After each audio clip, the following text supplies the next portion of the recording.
Ladies and gentlemen, we're going to start now. Welcome to this webinar organized by the Central Asia-Caucasus Institute out of Washington, D.C. at the American Foreign Policy Council. We are, as the Institute, have been working for a number of years on seeking to draw attention to the process of reform going on in several countries in the region, most notably Uzbekistan and Kazakhstan. And the idea of this event today, which is being recorded and which will be posted online for posterity, is to look into the question of the implementation of reform. The announcements of reform are easy to make. It requires only a public speech by usually a president.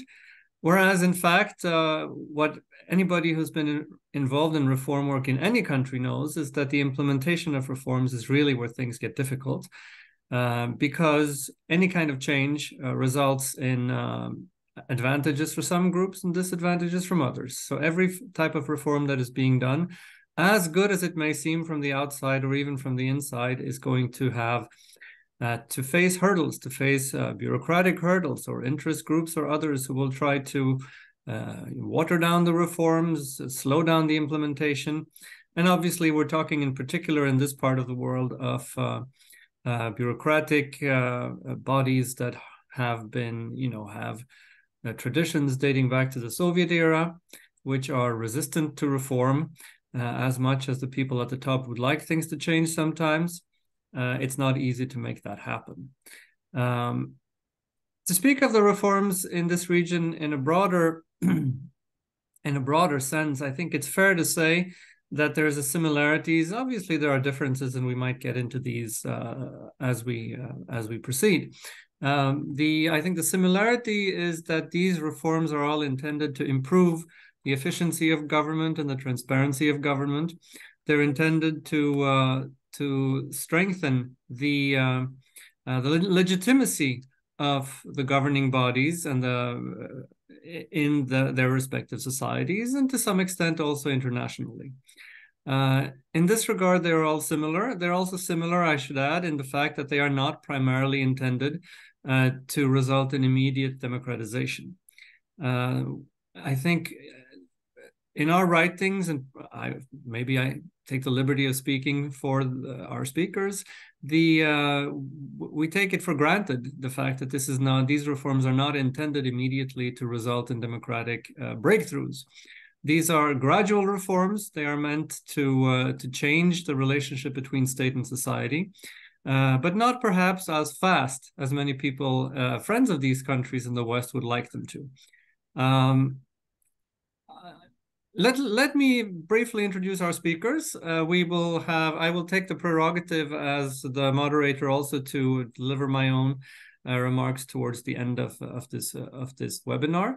We will start with Mjusa Sever, who is the founder of Regional Dialogue, splits her time between Slovenia and Tashkent, and has done so for 20 years. There was just an event in Tashkent very recently commemorating the 20 years that Mjusa has been working to sometimes very much in behind the scenes, or if you will, or should I put it, out of the way of the spotlights, perhaps, in order to work with, rather not against, the governing institutions and the bureaucratic institutions in Uzbekistan, working with the forces that support reform and that have wanted reform in that country. And she has done so longer and more consistently than anybody I know, perhaps than anybody in existence. So we're very happy to have you here, because nobody knows the reform process in Uzbekistan more than you. You have been there and worked with them long before the positive news from Uzbekistan came in the headlines of the world. We also have Fuad Karimov. Fuad is a man who wears many hats. From our perspective, he is mainly a fellow, an alumnus of the Rumsfeld program, and he is also a lecturer in both the ADA University in Azerbaijan and the Oil Academy. as well as a PhD candidate at the University of Grenoble. He has many other activities in the business and consultancy sector that are so numerous that I won't go into them right now. The way we will proceed is for Mjusa to begin and followed by Fuad and myself towards the end of the webinar. So please, Mjusa, the floor is yours. Please tell me what is happening in Uzbekistan that we're not hearing. Thank you, Svante. Yeah, I have just returned from Tashkent 2 days ago, literally. Unfortunately, a little earlier than I planned because I had an accident and broke my knee. So, but my staff and staffers are still there. Regional Dialogue, I should say, is funded by the 3 US State Department bureaus, which determines our program. First by INL Bureau, which focuses on criminal justice and anti-corruption. And by DRL Bureau that supports working with universities, with legal colleges, with teaching methods, and a very strong support to establishing strong defense attorneys profession. And then lately we are also implementing CT Bureau, Counterterrorism Bureau, focusing on money laundering, financial intelligence, and countering terrorism financing. That's all. We have several US, European, Slovenian consultants, and a big staff of Uzbek professionals and a staff head office in Slovenia. As you mentioned, I did celebrate 20 years on the ground in Tashkent last Friday, actually meeting with a lot of Uzbek friends from institutions, civil society, government, different universities that we worked with, students, lawyers. It was really fun. So I am actually, a living witness of how the reforms have developed in Uzbekistan. I came 20 years ago to deal with human rights activists and with torture. So that's how it started. As I said, I always believe in dialogue. Maybe my advantage is that I was born in communism. I walked through wars in the Balkans. I participated in strengthening independence and transition in my own country, Slovenia.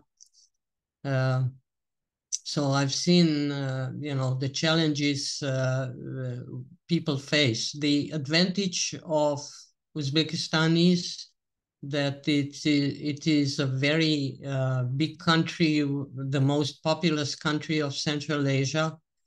It has enormous amount of young people that were born after independence, and they are, imagine, unheard of in Europe with its demographic problem. Uzbeks get 55,000 new young people per month, which brings it to about 800,000 per year. That's enormous growth. So with the new president following the death of President Karimov in 2016, President Mirziyoyev started with a very ambitious program. It sounded very nice when we first heard it, but the fact is that he also renovated his staff with a lot of young people. Many of them studied outside, and they are leading the way in all different areas. I would focus on the latest achievement, which is the constitution of the new Uzbekistan, as they call it. It was passed by the referendum on April 30 and confirmed to be valid from May 1st this year. This basically, as all our experts, US, European, evaluate this constitution to be probably the most modern one, also comparing to several newly European states, state democracies. It, for instance, includes the right to internet, which is not in any constitution in other countries. Of course, that is the consequence of pandemic, which also was an interesting experience for Uzbekistan. It kind of forced it to open up, to start using digital tools. And that is helpful because they started to cut down the notorious bureaucracy, from the Soviet experiences. The other issues that are very important is that as traditionally, let's say, the cradle of most moderate Muslim Hanafi school, Sunni, it also opened freedom of religions. So that factor is something that could be a good example for other Muslim countries. It also addresses gender equality in a way that really provides a model for many of neighbors, not to mention its southern neighbor, Afghanistan. It also addresses the rights of disabled. So they're offering a lot of attention to that, and it opens up communication between government and civil society. The constitution is set in such a way that it's the citizens, their dignity, their rights and needs are the top priority, and the state should serve its population. That created a different climate. So our main work with all the experts that we have, and we have a lot, is basically to deal with our colleagues in different institutions and share the brainstorming in a brainstorming approach. What needs to be done? Where are possible challenges that they can face? And trying to simplify the procedures. Of course, as I mentioned, with pandemic, they switched a lot to digitalization, which makes it easier also for businesses. Like it's once our work basically is linked to computerized reporting, to the taxes are paid directly through digitalized entrance. So all that is good. On the geostrategical level, I would say Uzbekistan really did incredible job in opening up to the world. That brought entirely new spirit into the Central Asian region. They repaired the intensified links with all their neighbors. They're also the main country trying to intervene and assist Afghanistan, which is very important also for a broader situation. Uzbekistan is also a member of different international organizations. They are part of Shanghai organizations, which they were chairing, I believe, 2 years back. It was very important in that moment that their peace-loving approach prevented any downsizing of or conflict type of approach by Shanghai Organization. They also are currently chairing the Organization of Turkic States, so that's also very, very important. And they are very active in within the United Nations organization. On the economic, economy is not really my area, but they have done substantial changes, especially because they want to join WTO, World Trade Organization. So they're simplifying a lot of procedures. They lowered the taxes, which were enormous before. So things have become much more transparent and open. Maybe the important thing is that they are in an excellent position to try to become more internationally engaged. They had C5+1 presidential summit with the US. So they have in September, all the 5 presidents met with the US president in New York. Immediately after that, the 5 presidents met with the European Union. So they are building all these links both with the West, with the East. They have excellent relations with South Korea, with Japan, with China, and several other Asian countries. So they're even established good relations with Iran, with main Arabic countries, Saudi Arabia, Egypt, Qatar, Emirati. Of course, with the current 2 wars going on, they're trying to stay out of any direct conflict.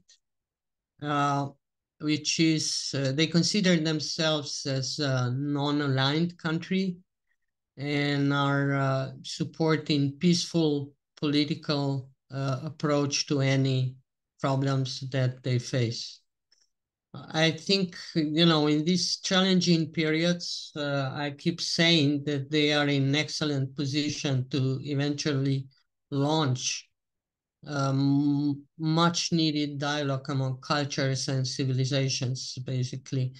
That actually Deputy Chairman of the Senate, Mr. Safoyev, and the Special Representative of Foreign Policy, Mr. Camilo, of the President, Mr. Camilo, several times mentioned already. I think the time for that is coming close in this troublesome international situation. The important thing is that, the recent conflicts, the war, all these countries mainly depended on Russia for any exports, and they now are building both with Azerbaijan relations to build another way out towards the West. So that's going really well. They're also working with Afghanistan and Pakistan to have access to the sea through the south. And I think the relations with Iran and Emirati are also offering other transport options.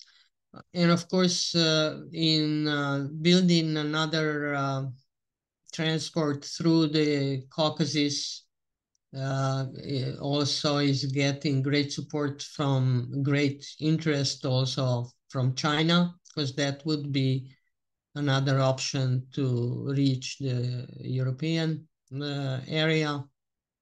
So that helps. People see progress. People see different attitudes from the government. The government is basically cutting down its administration, which is interesting, and offering support to entrepreneurs, to ideas. There's also special attention given to opportunities to the youth, to young people, and they are fascinating in ideas. Currently, the government is also supporting scholarships for young people to study outside. I think we actually did some training of, I think, about 30 Uzbek students that went to study in the US. There's also many going to study in Japan, China as well. So that creates entirely different mentality than in population. The other very important aspect in growing economy is also tourism. Uzbeks passed relatively fast under President Mirziyoyev's leadership, practically visa-free regime. I don't know to how many countries, but including, for instance, even US citizens above 55 do not need the visa. Most of European countries are visa-free.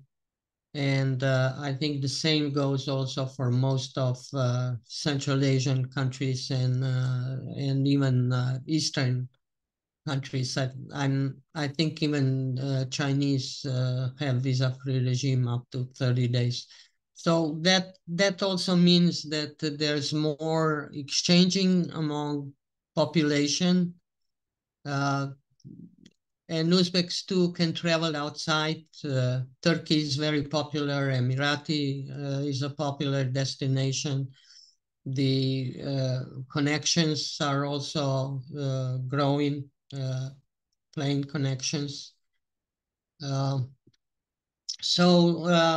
the Uzbekistan today looks very, very different from what I saw in 2003 when I came.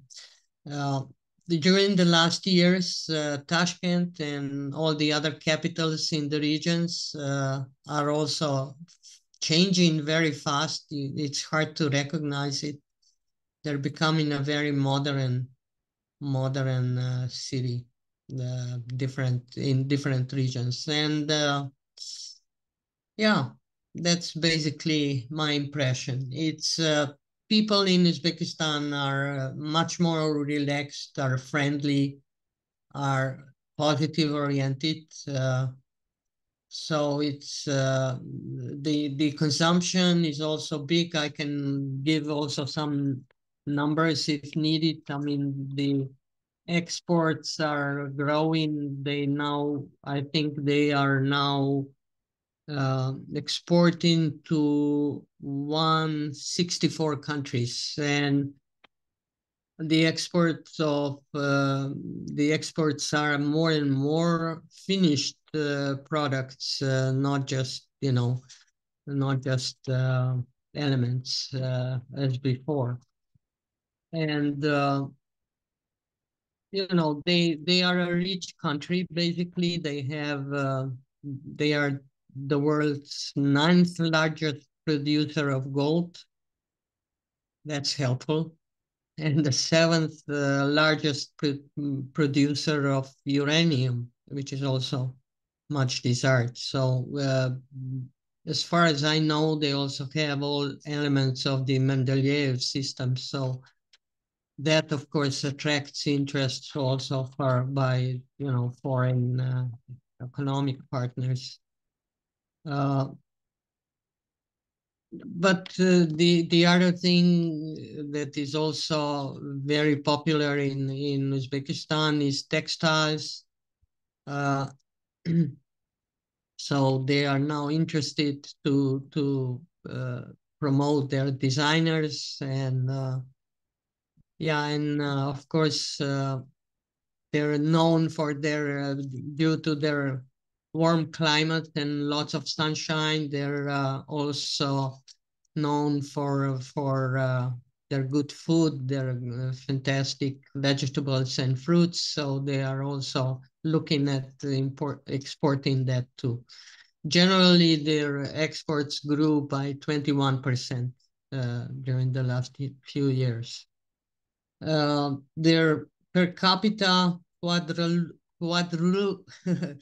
became comparing, by the World Bank in 2022, GDP per capita has quadrupled. I'm sorry, I'm bad in pronouncing it.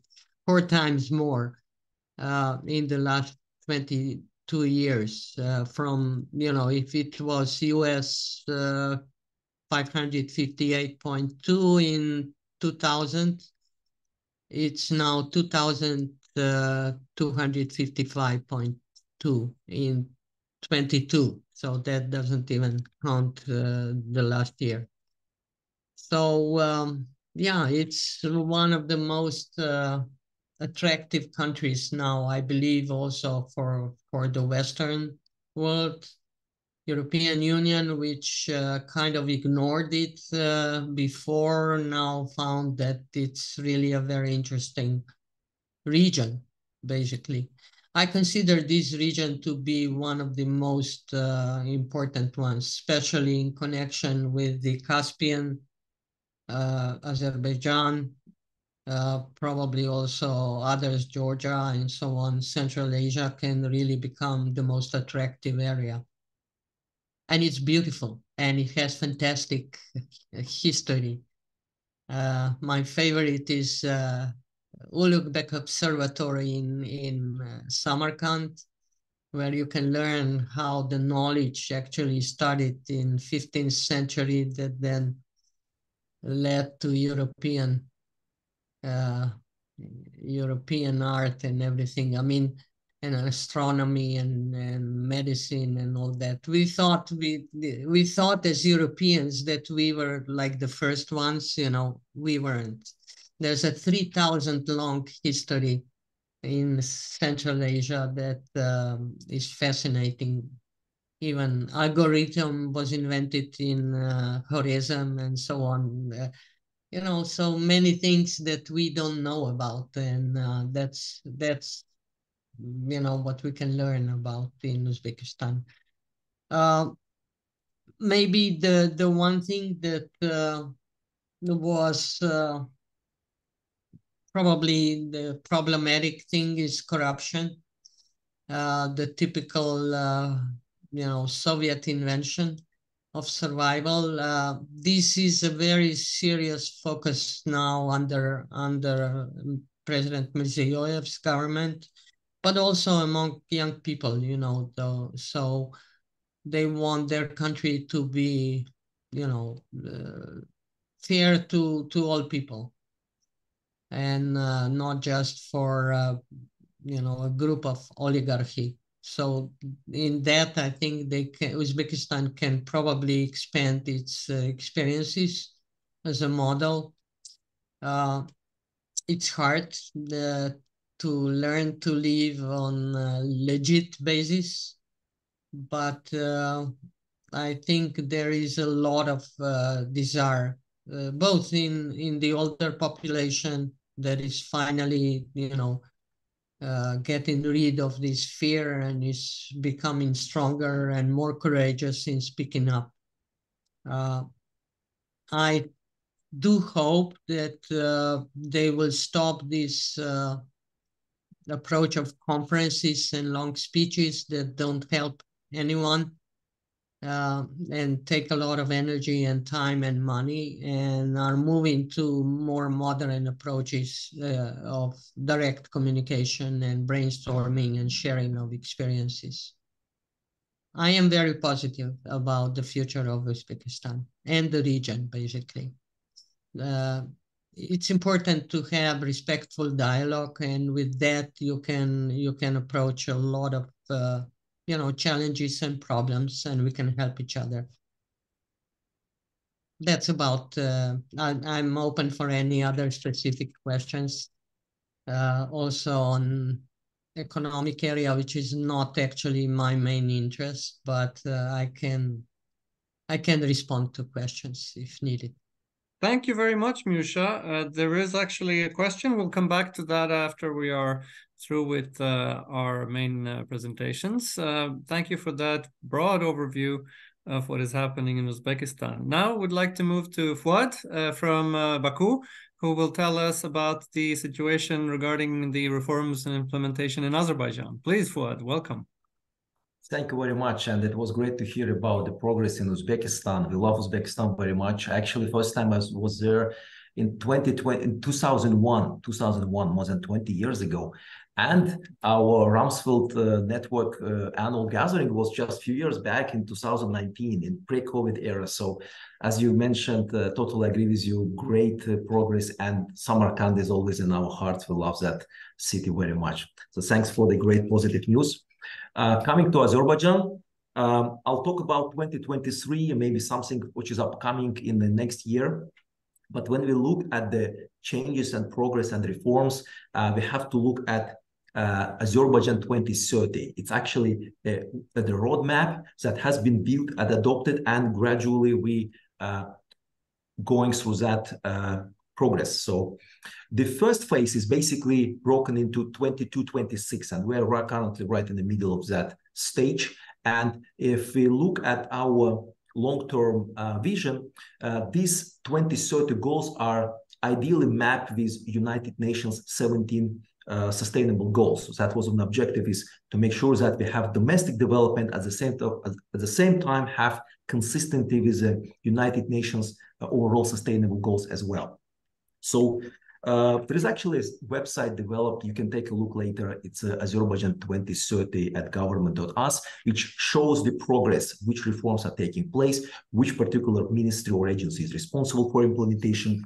And it's broken basically on several key aspects. Competitive growth, one of the most important. And for me, when I reviewed our budget, revenue budget for 2024, it was good to see that the non-oil sector revenues are over 40% estimated next year. So diversification, one of the major goals, diversification from oil and gas dependence or industry, is more to private sector, more to small and medium-sized enterprises. So that's focuses being consistently inclusive society. That's one of the goals which also aligns with the United Nations missions. The modern innovations, the smart cities that has been started developed in the liberated areas. So all the technology labs that can be leveraged in the government agencies, like online tax applications for more transparency, or with some regions, as I said, in some liberated areas, it's also on a big agenda. Great return to the liberated territories. That's one of the most important things, especially in the past years, because the many IDPs now have a chance to go back, and there is also an opportunity to rebuild all this infrastructure. So there is an infrastructure basically includes all socially important aspects as well, economy, trade, to make sure that life is fully interacted in that regions. And basically, last but not least, very important, the environmental footprint, especially across the country, and especially in the newly liberated regions. Let me use through some of the legislation development. The big focus was on empowerment of the small, actually it's called micro, small, and medium-sized enterprises. So the companies who get this certificate can have a certain privileges, like tax exemptions for the certain years. And there is a better definition of that now. So there was a clarification what small and medium-sized enterprise actually mean by headcount, by revenue, and what the specific exemptions they can use.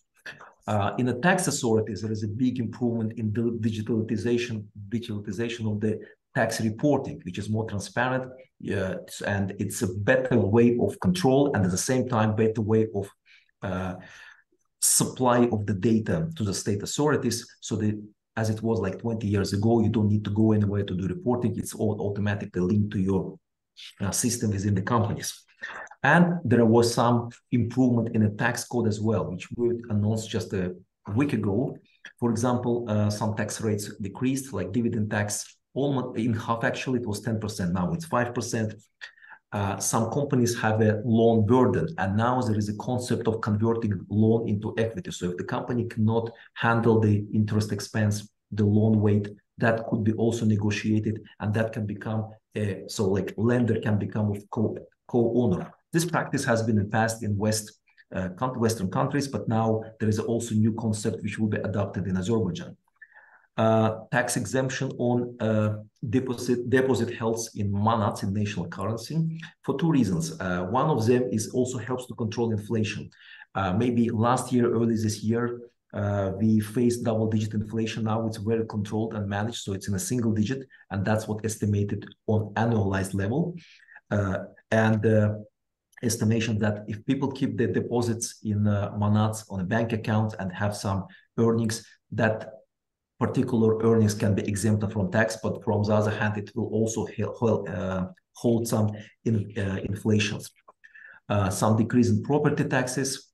The factoring is a very important instrument for the trade, and there was an issue historically because VAT could not be transferred under factoring arrangements. Maybe it's too technical, but I just wanted to mention that finally this solved, and the factoring instrument can be offered by financial institutions, which will also stimulate the better trade, especially among the local players. Sustainable development cannot go without agriculture, and every 3 years the government approved exemption of the agricultural industry from the taxes, and that includes property tax, profit tax, and value-added tax. We all know across the Europe and most of the post-Soviet countries. So this exemption has been approved again, and agriculture industry will be enjoying it. In fact, it's also stimulate the domestic production and food security. We have all faced these issues across many countries during the COVID era, and one of the major focus in this 2030 roadmap was built on a food security, and ensures that domestic food can be sustainably supplied and in some cases even exported. Some tax deductibility been added to the financial aids. For example, if the corporation decides to transfer some of its profits to the Karabakh Revival Fund, that also the especially line item where will be tax deductibility also considered, and many incentives to the institutions as they move from the cash to non-cash transactions, which is also important for better transparency of the economy. Affordable living, that was one of the agenda items, and especially the mortgage instruments have been improved in that particular aspect. So the more affordable mortgage rates and application process, so all digital application process for the mortgage has been already provided, and that will also stimulate the construction industry, because if demand in the living increases in the capital and across the region, that will also be another boost for the construction industry as well. We mentioned numerously before the importance of the free economic zone, which was established in Azerbaijan, ALAT, and that also serves as a hub and the door and the corridor between Asian and European markets. And there are more members being joining that particular infrastructure. As a person who also, works in universities, there is some important developments in the educational sector as well. For example, if you go to the elementary schools, there is a new procedure for certification of the preschool or early years of school teachers. It's been before, but now there is improved procedure, more consistent, and number of dual degree agreements has been conducted between universities. For example, universities where I teach, like ADA University, has opened a new school for food science, which is very important, as we say, from the sustainability perspective, from food safety perspective. One of the Italian universities. Another important also joint dual program with a state oil company, with a British Warwick University, which will also offer a new degrees as well. As we can see in the post-COVID era, a lot of focus around the medicine at the same time. So there is dozens of new pharmacy production units, like medicines, are being produced currently locally to make sure that if we say any challenges similar to 2019 and 20, we can handle it domestically as well. Last but not least, as I mentioned earlier, the environment is very important, and protection of biological diversity of Azerbaijan is one of the key agenda items. Some of you have heard about this concept called Red Book. Red Book is basically includes all the precious and biological items which are need to be protected, and the new edition has been published just recently in 2023. So I think that's the key summary of the development we've been seeing now, and which some of them are still in progress. The parliament adopted a new budget for 2024. It's around 20+ billion of US dollars, if I convert it from manats. That's the estimate for the next year. Inflation, as I said, being handled now at a single digit, which is very important because for us it's, you know, I understand on one hand, the oil prices were relatively favorable compared to the budgeted for this year, but still we need to make sure that these revenues coming from export of oil as well, the domestic growth does not increase the inflation across the region. So especially in the certain industries like construction and so on. So these are basically the key areas I wanted to mention. There is some others, like for example, domestic tourism. There has been more and more focus given to the making more popular domestic tourism, like for example, the food festivals in the region to make to also attract the foreign tourists. As it was mentioned in Uzbekistan, we also have the visa acceptance visa issuance regime has been improved over the past 5-7 years, and we can actually observe it in more recent years. You know, Azerbaijan has been hosting a lot of events. Some of them are athletic, a sporting event. Annual Formula 1 unites the fans across the globe, and who can come and join it here. Just, you know, a couple of years ago, we also hosted Euro Cup, 4 matches including quarterfinal. So there is a lot of interesting events happening, and there is more to come in 2024. Thank you very much.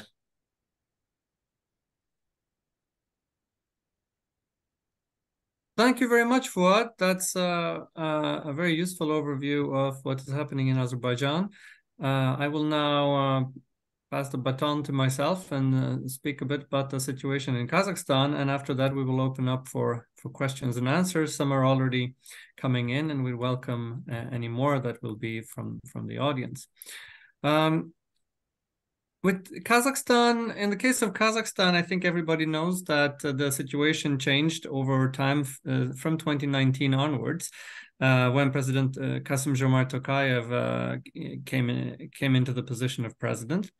Of course, we know that long before that, there were many announcements, many visions of Kazakhstan's future being announced under the time of President Nazarbayev, including the goal of Kazakhstan coming among the most developed nations in the world, Kazakhstan 2030, Kazakhstan 2050.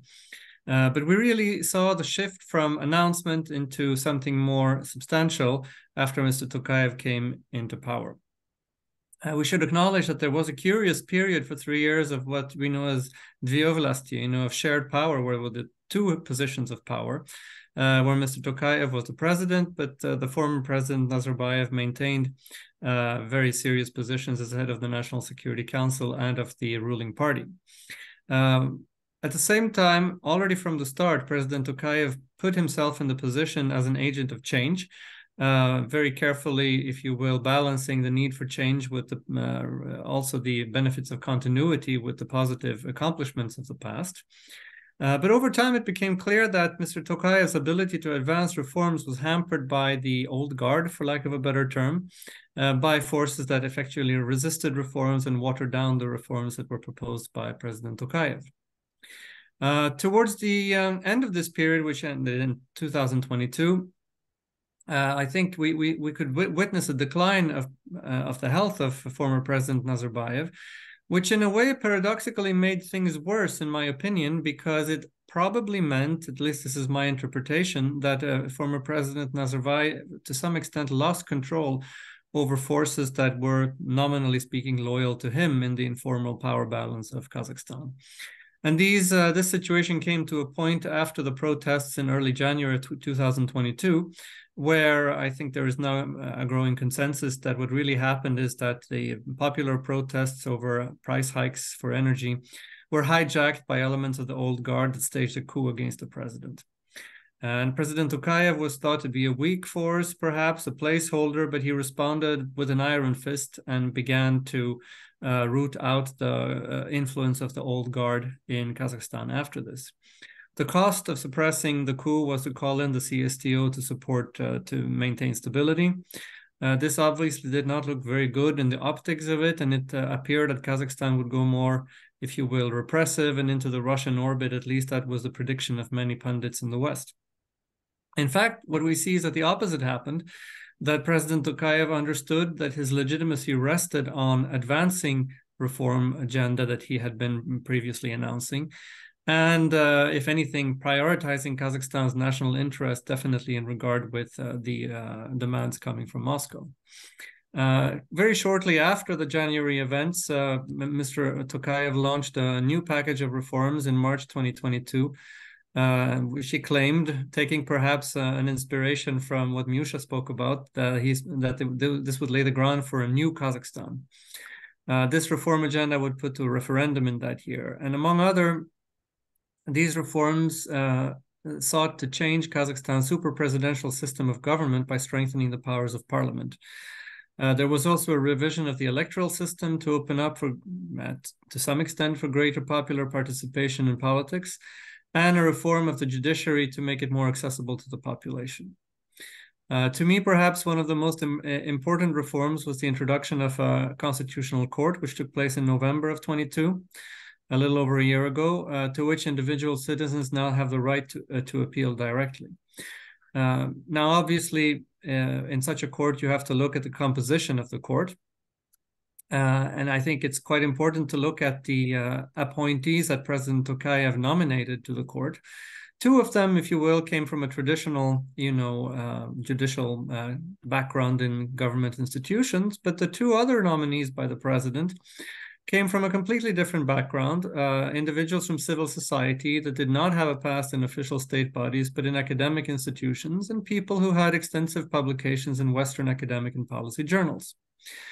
We also saw that in its first year in office, the Constitutional Court reviewed a much higher number of cases than the previous Constitutional Council would do over a similar time period. As I mentioned, there was also a series of amendments signed into law. They sought to strengthen the powers of parliament as opposed to the presidency, and also strengthen regional institutions in comparison with the central state powers. So, for example, the parliament's powers to audit the executive bodies were increased. At the same time, the president's prerogative to dismiss provincial governors was limited by these constitutional amendments. If we look at the electoral reform area, which I think is moderately significant, perhaps not as significant as some of the others, we do see two particular elements. One was the transition to electing rather than appointing rural mayors. And the second is a shift in how parliamentary elections were conducted.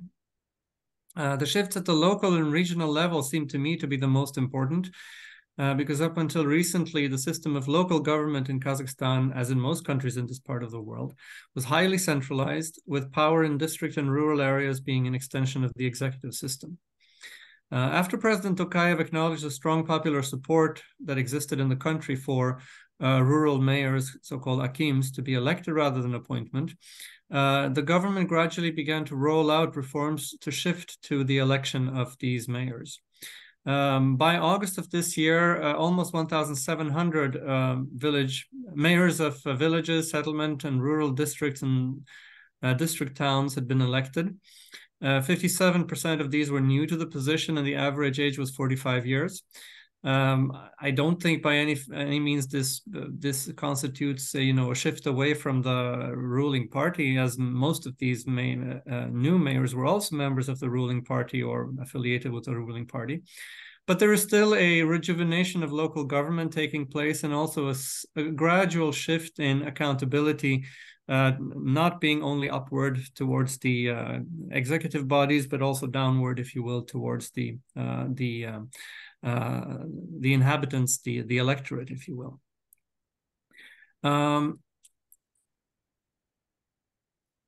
Just in September, President Tokayev in a speech announced that this reform would be expanded to larger cities, which suggests that the government is feeling emboldened to expand rather than contract the experiment with direct elections to regional executive bodies.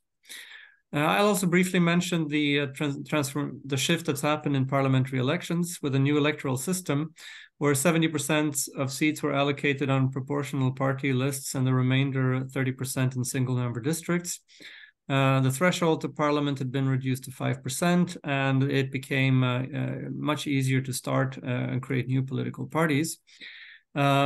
Obviously, we're still talking about a system where there is a distinction made between, if you will, loyal opposition parties and the so-called radical opposition parties, where the political system has been, if you will, expanded to include a larger proportion of loyal opposition, whereas the radical opposition, which is led by figures from abroad, mainly still remains basically outside of the political system.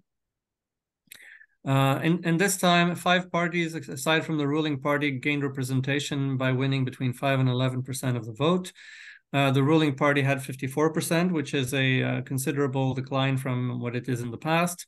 But obviously, it should be noted that the ruling party swept the majority of the single-member constituencies, and thus it ended up with a comfortable majority in parliament. If we move to the area of transparency and anti-corruption policy, the government announced only very shortly in February 22, after the January bloody events of January, a new anti-corruption policy with measurable targets that the government aims to reach by 2026. And significantly, these are not arbitrary criteria set by the government itself, but depend on the scoring of international government as well as non-governmental entities. So, for example, Kazakhstan aims to obtain 47 points on Transparency International's Corruption Perceptions Index. The score was 36 last year. It aimed to reach the 74th percentile on the World Bank Government Effectiveness Index. Last year was 58. And more ambitiously, perhaps, it sought to reach the 57th percentile in terms of the World Bank's Index for Voice and Accountability, where it only ranks right now at the 19th. So these are clearly very observable criteria that the government cannot really influence. So it'll be interesting to see how they are able to progress on that. Obviously, there is a well-known initiative that was taken to address corruption in the aftermath of the January 22 events, and that was the effort to recover illegally acquired assets that were invested abroad. I think this was in great part a response to the anger in society at the massive resources that very small elements of the elite had appropriated since independence and stashed away in foreign destinations. And in recovering these stolen assets, Kazakhstan has partnered with the UN Office on Drugs and Crime, as well as the World Bank Stolen Assets Recovery Initiative. These institutions both helped Kazakhstan with best practices and facilitated contacts with authorities in offshore jurisdictions. And the government also announced the creation of a special agency to deal with asset recovery and a specific law on the return of illegally acquired assets to the state. And this is intended to channel recovered assets to a special state fund that is earmarked for the financing of socioeconomic projects like schools and hospitals. So the takeaway, I think, from what is happening in Kazakhstan is that at a time of growing security threats, given the Russian reaction to Kazakhstan's decision not to endorse the Russian war in Ukraine, President Tokayev has doubled down on his determination to pursue reforms. As I said in the beginning of this session, it is easier to announce reform than to implement them. And the task of implementing the many initiatives that have been launched will take many years until the full results are visible.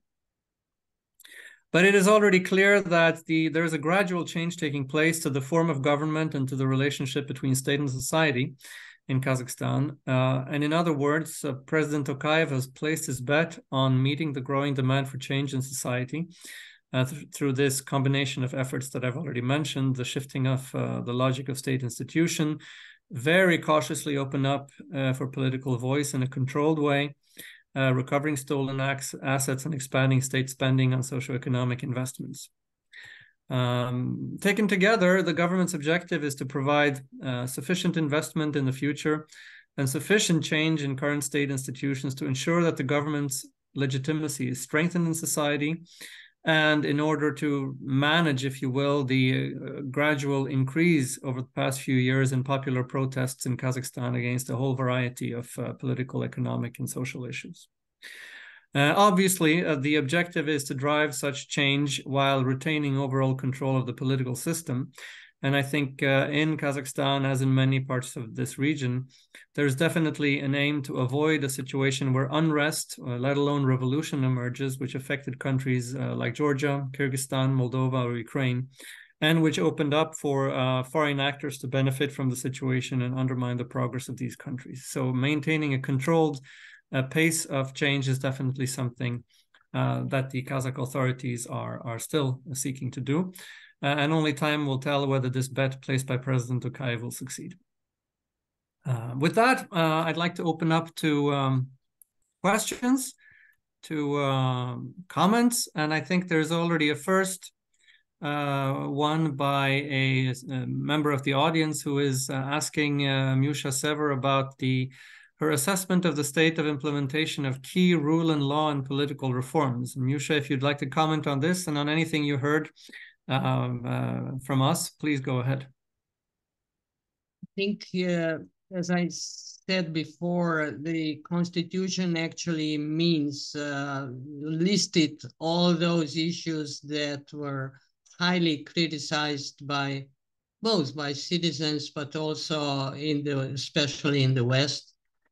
I consider the most important ones are this separation of powers, meaning that both executive, parliamentary, and especially judiciary will be separated.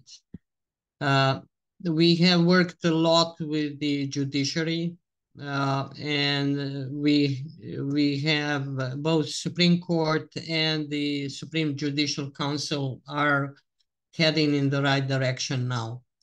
There's a new chairman of the Supreme Court that's very reform-oriented, and so are his immediate deputies. The same thing with the Supreme Judicial Council. They're walking in the right direction. Regional Dialogue also has a memorandum of cooperation with U.S. Federal Magistrate Judges Association, so we have enormous amount of experts available to focus on concrete issues, practicing with them. The one thing that the Constitution also declared is to introduce adversarial system, bringing equality of arms into the base for any justice. We have been doing that together, and I've seen progress in practice with defense attorneys and prosecutors training together. We trained 10 professionals from each side, and we then are supporting their training done together all around the regions. This is probably the unique and one of the most important progress, because first, prosecutors stop wearing uniforms. They are more like their Western colleagues now, and I consider that as a big sign of, supporting the democratization of judicial system, which is very important. The new constitution also declares court orders for searches and surveillance. You know that most of the problems in the past derived from, these illegal searches by law enforcement, either security or interior or whatever, that caused the most problems. I dealt with it in the past, so I understand this is a very, very important step forward. We actually already started to train law enforcement on that, and judges specifically, and that will continue in the next weeks. This is actually our main focus. We're bringing both European and US judges to work with their colleagues in Uzbekistan. We also worked in the area of digitalization of courts. All these institutions have introduced internal digital secure lines so that there is a bigger control and communication among them within the institutions. Another thing which is very, very important was the establishment of Law Enforcement Academy, which was done with a presidential decree on November 28th last year. All the international, professionals consider this as a very important step forward, because they will be trained, both prosecutors, investigators, National Guard, main law enforcement people will be trained according to the one unified, standards. Mainly, they have a lot of, we have, I think, 4 or 5 experts working nonstop at the Law Enforcement Academy. A lot of them have cooperation also with the Western. They just signed a memorandum with the French magistrate institution. We are connecting them with several American campuses of law enforcement, federal ones too. So this is very important. The new generation of law enforcement is being trained. Of course, things won't happen overnight, but the process is going very well in the right direction.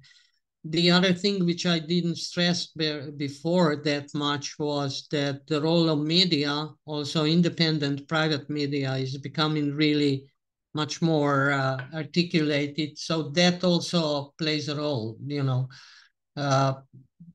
people start speaking up, and that's what you need to make a change. People are getting rid of the fear to speak, because law enforcement is not that power anymore, which hushed up all citizens' comments. So in that sense, I'm very optimistic. Of course, it will take a while, and here it's very important to bring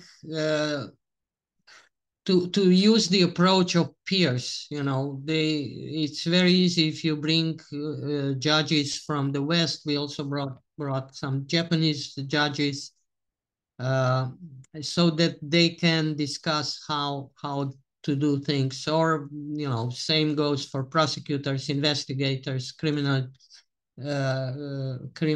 legislation. They need to talk to each other, and then things go very, very fast. We also are very happy with the civil society organizations becoming really strong. Especially, I have to mention Yuksalish, which is an amazing nationwide movement. They have representation in each and every region. We're doing a lot of anti-corruption risk assessment together with them all around the country. And if they were so-called gongo, government funded in the beginning, which was a smart approach used by the President Mirziyoyev's leadership, They are now 70% funded by, other donors. So that is positive, give them a chance to start, and all these young people will start very fast. There's also very strong movement of female gender organizations that actually do, women see a lot of things that men sometimes don't consider important, but are crucial for a normal development of society. So the fight against domestic violence, it's a traditionally patriarchal system, male-dominated system, that is changing too. Uzbekistan has a lot of very smart, well-educated women, and they are pushing forward. So they are also addressing things that women and children, where women and children need to be properly protected. And we were just discussing to one of the smartest female professors that came out of Tashkent Law University. She's going to train prosecutors and investigators how to deal with domestic violence as a woman, understanding this is more than just something that should be hushed up. So these are I think the rule of law in Uzbekistan is becoming a real transitional rule of law. It's no more telephone type of judgments. It's becoming real, and people are very committed to do it in the right direction. Also, we know from Supreme Judicial Council has established digital communication with judges that can complain if they are under any pressure from anyone. And I know that at least three complaints have resulted in a criminal trial after that, when judges were pressed. Of course, corruption has been part of this, judicial system, which is now also equally looked at and focused on. So my prediction is it's going in the right direction. It doesn't mean that everybody is changed, but the leading institutions have the right leadership and commitment to go in the right direction. It's much easier also for foreign investments. The commercial law will be part of separate system. They will even use Anglo-Saxon system for when international investors are concerned. That was one of the big issues before. So they found some kind of solution that's also being confirmed by the World Bank and by international regulations. Yeah, there's a lot also going on in trying to be more careful on the environmental issues. As Fuad also said, this is very, very big focus also in Uzbekistan. They're switching after, rather terrible experience in this January, when basically Russian pressure kind of turned off gas in the coldest month of January, with minus 23 Celsius, everything froze.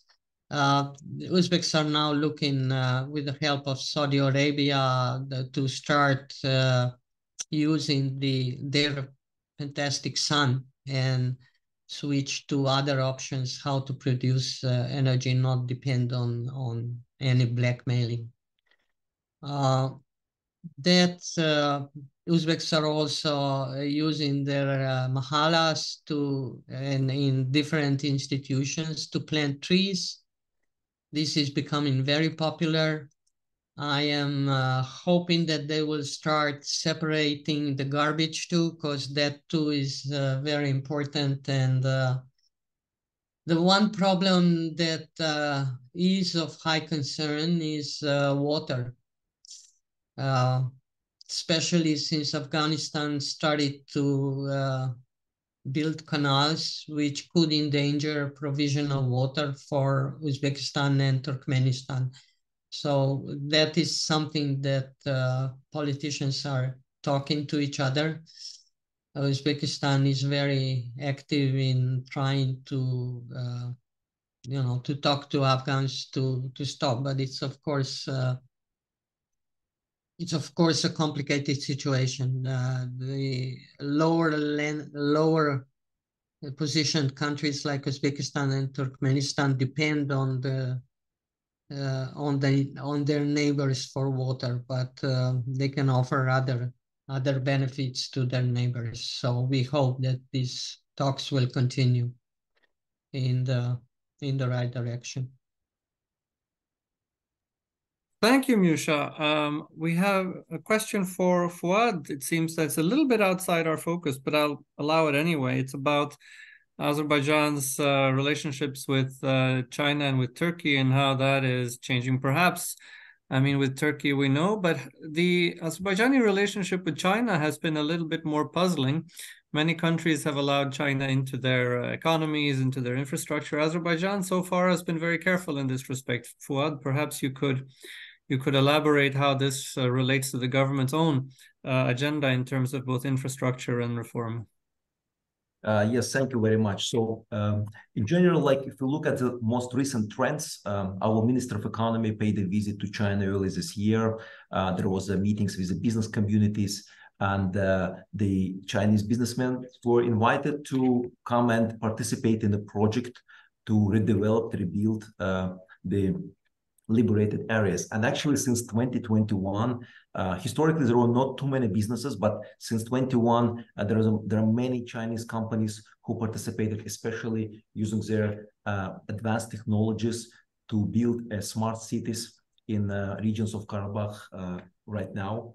And apart from that, we mentioned earlier the free economic zone, the port, the Alat zone. And if you look at the increase of the volumes of the cargo shipped from China westward, so that's basically is also indicators of our growing trade relationship with China. So it's actually also shows the success of the Belt Road project. So of course, politically speaking, Azerbaijan always supported the One China policy, as well as China always supported the territorial integrity of Azerbaijan. So in brief, that's how I would summarize. With Turkish, obviously, we've been great partners and neighbors, and we share the border for many years, especially like on the different projects. Some of them go back, like Baku-Tbilisi-Ceyhan, the TANAP project, the STAR, which is opening of the oil refinery in Izmir in Turkey, the railroad, also through Baku-Tbilisi cars. So there are many projects successfully implemented if we talk about the economic side of our relationship with Turkey. Thanks. Thank you very much. Do you have any? I'm sorry, Fuad. Please go ahead. Yeah, there was also a question, I think, yes, about Kazakhstan, but I wanted to mention that just last month, Mr. President Tokayev, President of Kazakhstan, was paid also a visit to Azerbaijan. I think that was very productive, and our partner and the trade partner in Central Asia, Kazakhstan, our relationship are now growing, and the next target is $1 billion, $1 billion turnover is expected in the soonest future. So since it's mentioned here, I will also touch base on that. It was a great summit just a couple of weeks back, and I think it's one of the great indicators of our relationship. I can add to that by mentioning that I think what we've seen over the past year, maybe 2 years, a year and a half at least, is a very, it's like, a car is driving and you change gears. I think it's what's happened in the relationships between several of the countries in the region. And we've seen it particularly among the middle powers that I call them, Azerbaijan, Kazakhstan, and Uzbekistan, the countries we're talking about here, which have developed an interaction and a cooperation on economic and transport, and I think increasingly also security matters that is completely different from what we had in the past. Obviously, this is driven by the changes in the region. We see Turkey emerging as a more credible security partner and also an economic partner, much more engaged in the region, and obviously it showed its ability to very much affect the situation on the ground when it endorsed Azerbaijan's efforts to restore its territorial integrity. But we also see, you mentioned the Kazakhstan-Azerbaijani relationship. There is also rapidly growing relationship between Uzbekistan and Azerbaijan. We actually had an event in Washington just several weeks ago on this, where both ambassadors spoke about this, and they emphasize that there is no limit to this cooperation, mentioning the visit by the Azerbaijani defense minister in Tashkent. And just recently, we heard the president of Azerbaijan speak about the importance of upgrading defense and security relations between Turkic states, between the countries in the region, in the face as the most, I think he called it the most fruitful way to build security in a very insecure geopolitical environment.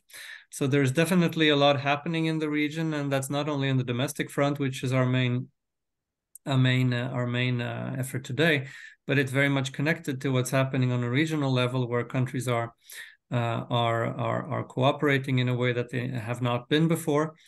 And I should add that these things are connected. On the one hand, if you are finding that it's important to develop regional cooperation, that also means that certain ways of doing business in the past can no longer be sustained. For example, the monopolies that existed in the economic field made it very difficult for trade and transport to flourish between countries in Central Asia and the Caucasus. And if you want to develop regional cooperation, you can only succeed with this if you engage in internal reform that reduces or eliminates these monopolies and these hindrances, these obstacles to trade.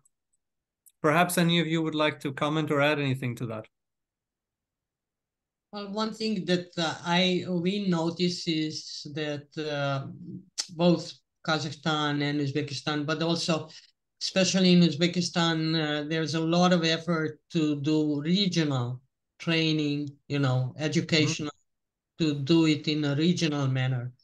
Of course, it's a little harder because all the donors have not switched to that yet. I mean, they are talking about C5+1, or Europeans talking about the region as a whole. That's what people on the ground actually would like to try to, take Central Asia as a region and start approaching it this way. I think this is probably important area, and that includes also the Caucasus, Azerbaijan, Georgia, possibly also Armenia. I see this is now calming down, the exchanges of soldiers and all that. It takes peace and stability for more positive reforms and progress, and people are aware of that, and they're fed up with with constant problems and all sorts of revolutions and either color or otherwise imposed. Yeah, so in that sense, they will be a little prudent to jump very radically into any novelties. but generally they are, it's a Mahala-based system, which means that communities try to keep stability and peace, and that has become a precious thing too in this troublesome world. Thank you, Fuad. Any comments? Yes, thank you very much. I think, yes, we shared a lot of thoughts together. So in my opinion, yes, there is a consistent and growing relationship between this region, and I see only positive signs through this 23, and looking at our roadmap, which also involves increasing the relationship with countries that we mentioned, there is a very positive outlook. Very good. With this, I think we are reaching the end of our allotted time. I would like to thank you for your contributions. I think these are subjects that are going to continue to command our attention for a long time. And if we don't see you before, I wish you a happy holiday season. And thank you again for contributing.